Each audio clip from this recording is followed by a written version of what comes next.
Morning, Mr. President. Good morning, everybody. Good morning, Mr. President. Before I start, I hope you all have a good weekend. Thank you, sir. Happy I'm Easter. looking forward to it. I'm looking forward to it. Well, good morning. This morning we've learned that our economy created 900,000 jobs in March. It means the first 2 months of our administration has seen more new jobs created than the first 2 months in any administration in history. But we still have a long way to go to get our economy back on track after the worst economic and job crisis in nearly a century. But my message to the American people is this: help is here, opportunity is coming, and at long last there's hope for so many families. Credit for this progress belongs not to me but to the American people, hard-working women and men who have struggled through this pandemic, never given up, and are determined to get the country back on track, as well as their families. But I think it's also a reflection of two things we're doing here.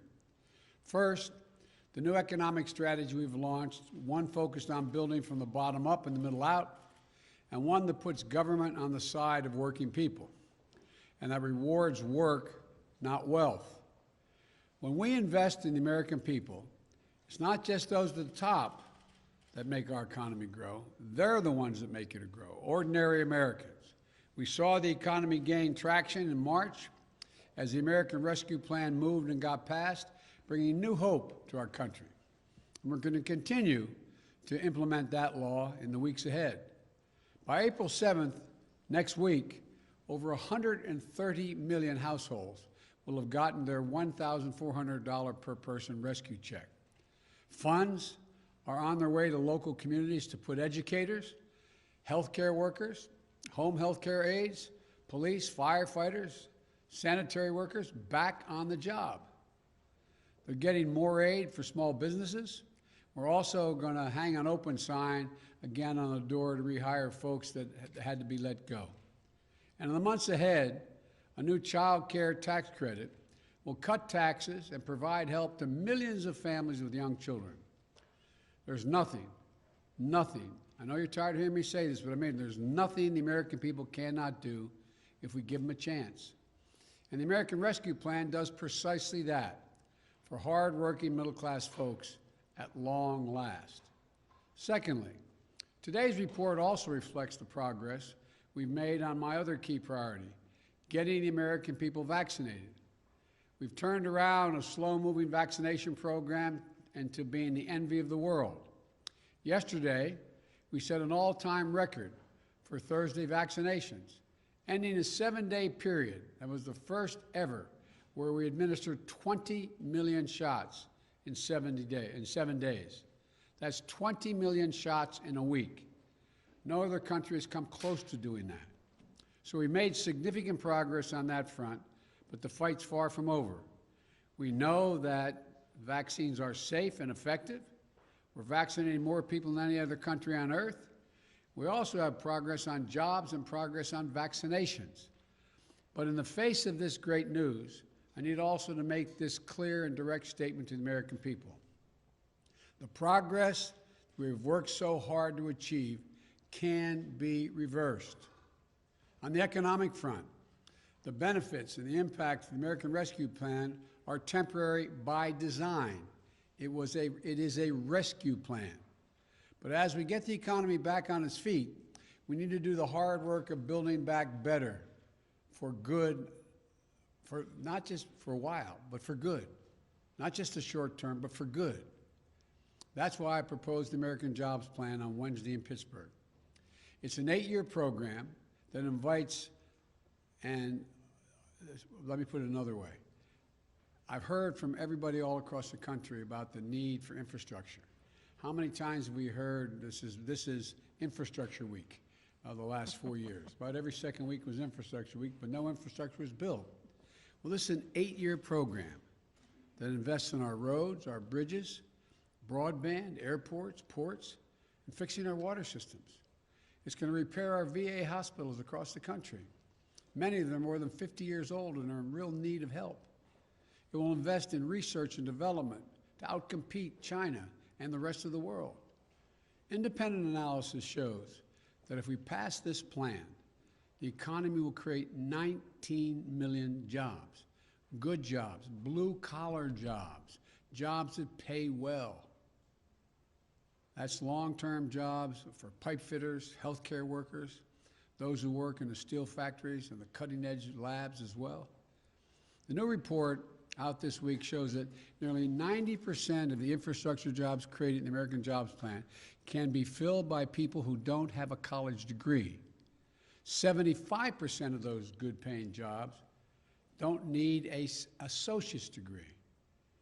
It's a blue-collar blueprint for increasing the opportunity for people. This is an economic opportunity for those who have helped build the country and have been ignored or neglected for much too long by our government.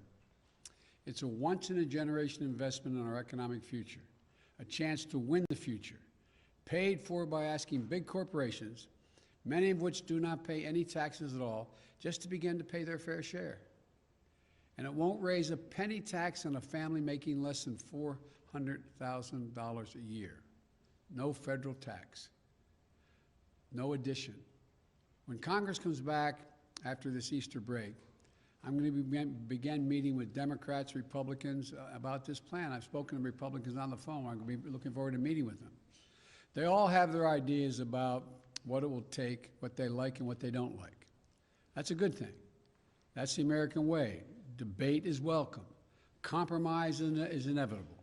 Changes in my plan are certain, but inaction is not an option. The American people have been promised action and infrastructure for decades. They've been promised that after our leaders would take our country and make it more competitive for decades. I've made my plan to address this long overdue need, and it's clear. Polls already show strong support for infrastructure investment from the American people, whether they're Democrats, Republicans, or independents. Congress should debate my plan, change it, and offer alternatives if they think that's what they have to do. But Congress should act. Likewise, on the virus, our program there too can be undone. As fast as we're moving, more adults remain to be vaccinated in April, May, and June than have already been vaccinated in February and March. We are not even halfway done yet. Too many Americans are acting as if this fight is over. It is not.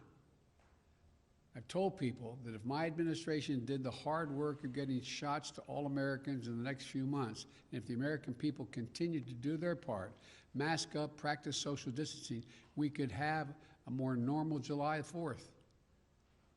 But this is still April, not July. We aren't there yet. And so cases are going up again. The virus is spreading more rapidly in many places. Deaths are going up in some states. So I ask, I plead with you, don't give back the progress we've all fought so hard to achieve. We need to finish this job. We need every American to buckle down and keep their guard up in this home stretch. Wear your mask. Keep safe distance from one another. Wash your hands. Get vaccinated when it's your turn. That's how we're going to beat the virus. Cast off the weight of the pandemic that's holding our economy back. Well, the earliest signs from this job report, this announcing today, are promising, and the American Rescue Plan is starting to make a real difference. Today's report also reminds us how deep a hole we started in. After a year of devastation, there are still 8.4 million fewer jobs today than there were last March. 8.4 million. We created 900,000 again, but 8.4 million jobs fewer today than last March. So too many Americans have been unemployed for longer than 6 months. Too many women have been forced out of the workforce. Unemployment among people of color remains far too high. Yes, we've made progress by starting to build an economy from the bottom up and the middle out. And yes, the American Rescue Plan is laying the foundation for that economy. But we still need the American Jobs Plan to build on that foundation, to build this country back better. So the bottom line is this. Today's report is good news.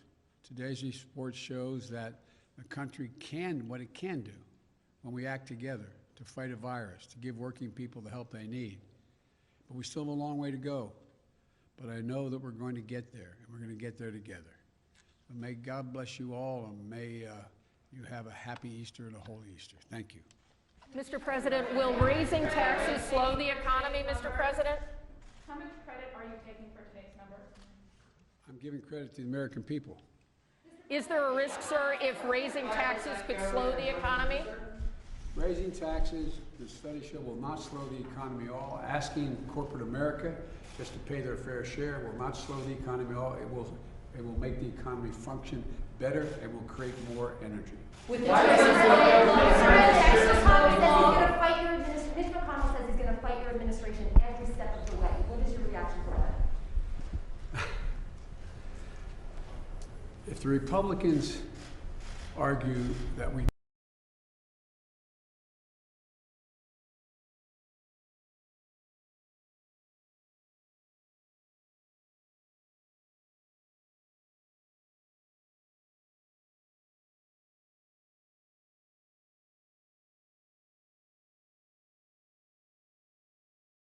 sacred obligation we made the Americans. If the Republicans say that the 400,000 homes and schools, lead pipes delivering water to their doors, if they say we shouldn't be doing that, what do you think would happen if they found out all the lead pipes were up in the Capitol and every time they turned on a water fountain? So I think, look, I think we're going to have I think the Republicans, voters, are going to have a lot to say about whether we get a lot of this done. More vaccines with